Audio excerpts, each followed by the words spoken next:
Hello and welcome back to Proverb Minutes. I hope that I'm able to share with you some of the insights that the Bible gives to us. Certainly Psalm 119 is quite a chapter. It's lengthy and in its content is much to be desired in understanding those things that would help us come closer to God's truth. But here I've chosen Psalm 119:71.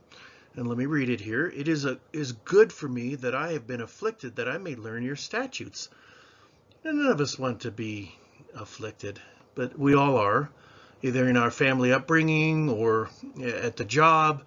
Somebody's taking it out on us. Usually I find that the jealousy is one of the main components of why people attack one another, or envy or hate or disgust, or they're just having a bad day, or everyone doesn't get along. They just might not like you, and that's what happens all too often. There's too much, say, contempt in the world, and even in the churches we find cliques. We challenge to have a unity in service, in submission to one another, which is what Christ called out for. But when we make assumptions and we peg other people for being wrong or right, that's a saying that I find in the Bible where it says, judge not that thee be judged not. And too often in churches and business and families, people tend to judge one another. But what is it in the Bible that can help us understand better here? And I find that with one of my favorite verses in Romans 5, starting in verse 3. And not only that, but we also glory in tribulations. Now, that's a tough one. Knowing that tribulation produces perseverance. And that's, a deeper thought. And perseverance, character, and character, hope. So let's just kind of look at what this process is all about. Knowing that we're going to be afflicted is kind of a given. We're going to wake up sometimes. I remember the movie Sleepless in Seattle. He lost his wife, and it was just getting up and breathing was tough enough. And often that's how we live, isn't it? We get up and the world is such a chaotic mess that we just endure the day.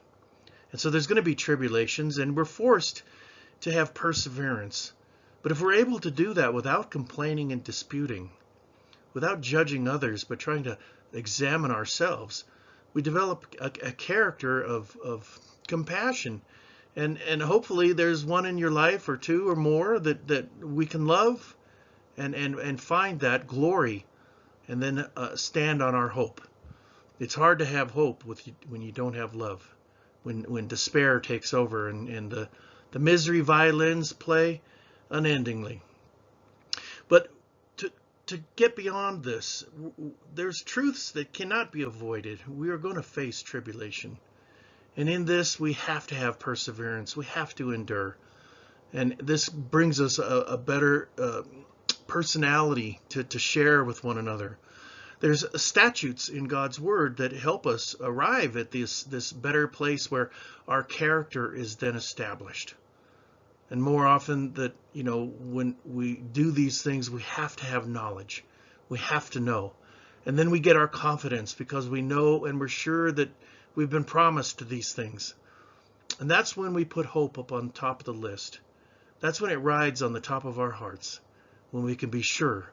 And that's what brings not just glory to ourselves because we're more at peace and have happiness, but we know that we're pleasing in the sight of God, because we hope in this promise that he's given to all of us. Well, I hope you've enjoyed this little video. It might be a little bit longer, but I do hope that you subscribe to this channel. And always remember, we all fall short. Let us not bite one another, but help one another along the path, because in service and submission to one another, we find what God has asked of us, to be loving creatures, children in his light. Thank you. Have a blessed day. Go help someone. We'll feel better. We'll all do better for it. Have a good night or day.